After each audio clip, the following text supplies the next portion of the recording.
Aziza Salsya ditemani tim kuasa hukumnya menggelar konferensi pers pada Rabu, 25 September 2024. Ini adalah kali pertama Zizi hadir dalam konferensi pers, yang dihadiri oleh dua orang pembuat konten hoaks, mengenai isu dugaan perselingkuhannya dengan Salim Naudrer.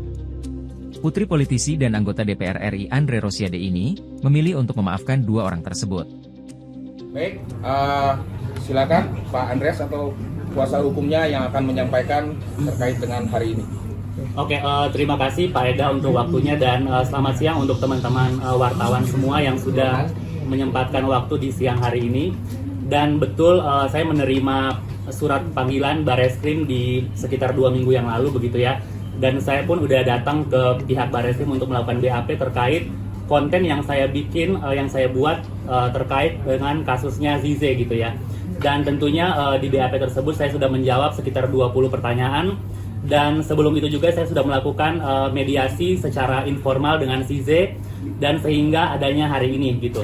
Jadi untuk teman-teman semua, hari ini saya mengucapkan, saya meminta permohonan maaf kepada Azize terkait konten yang saya bikin gitu ya, dan saya mengakui bahwa konten tersebut sudah memberikan pencemaran nama baik terhadap Zize terkait berita yang sudah cukup simpang siur di luaran. Mewakili dari pihak terlapor yang sudah dilaporkan oleh pihak Aziza, di sini saya hanya ingin menyampaikan bahwa apa yang diberitakan itu memang tidak di-cross-check dulu oleh pihak terlapor atau dari bagian dari pihak keluarga saya sendiri gitu. Yang seharusnya di-cross-check atau segala macam, tapi ini tidak, bahwa memang itu tidak benar adanya, dan saya sangat minta maaf sekali dengan ini sebagai salah satu pihak dari keluarga terlapor juga kepada pihak keluarga Aziza. Kami mohon dengan sebesar-besarnya agar dimaafkan gitu, dan segera diselesaikan sampai di sini agar dari terpanjang lagi. Demikian, terima kasih. Selamat sore semuanya, saya Aziza. Pertama-tama saya mau berterima kasih kepada rekan-rekan telah hadir di sini, dan berterima kasih kepada Mas Andre dan keluarga terlapor sudah hadir pada hari ini.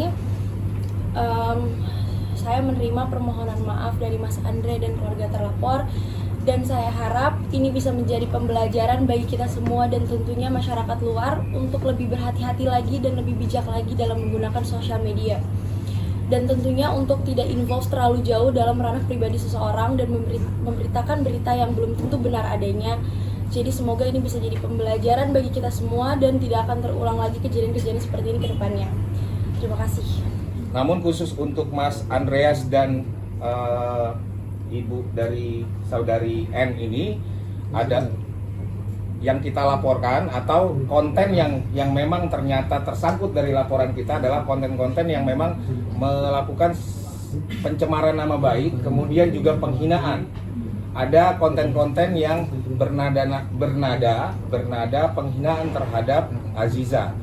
Tapi kemudian setelah ditelaah lebih jauh oleh penyidik di Bareskrim Polri, hal ini tentunya masih dapat kita berbicara secara kekeluargaan, atau mungkin yang telah ditetapkan oleh Bareskrim Polri adalah sebuah sistem, yaitu atau sebuah hal yang biasa dilakukan oleh Polri.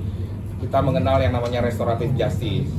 Nah, dari awal Mas Andreas kemudian juga ibu dari termasuk juga saudari N ini memang melakukan berbagai hal dalam konteks menunjukkan itikat yang sangat baik, penyesalan, kemudian juga merasa memang apa yang telah dilakukan ini sesuatu yang tentunya dapat menyinggung seseorang, tentunya dapat mencemarkan nama baik seseorang, sehingga Mas Andreas kemudian juga ibu dari saudari N melakukan berbagai hal, mencoba menghubungi pihak kami untuk membicarakan secara kekeluargaan. Nah, itikat baik inilah yang hari ini makanya kita berinisiatif untuk mempertemukan dua orang terlapor ini kemudian dengan Mbak Aziza untuk menyampaikan permintaan maaf, kemudian juga Aziza apakah memaafkan atau tidak, dan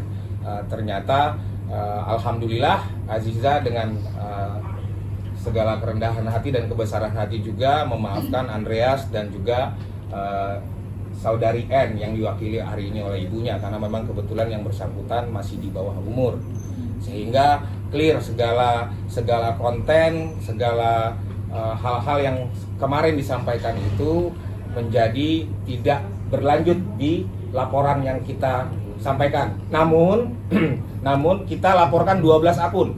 Kita laporkan 12 akun, itu masih ada beberapa terlapor lagi yang masih di dalam proses penyelidikan.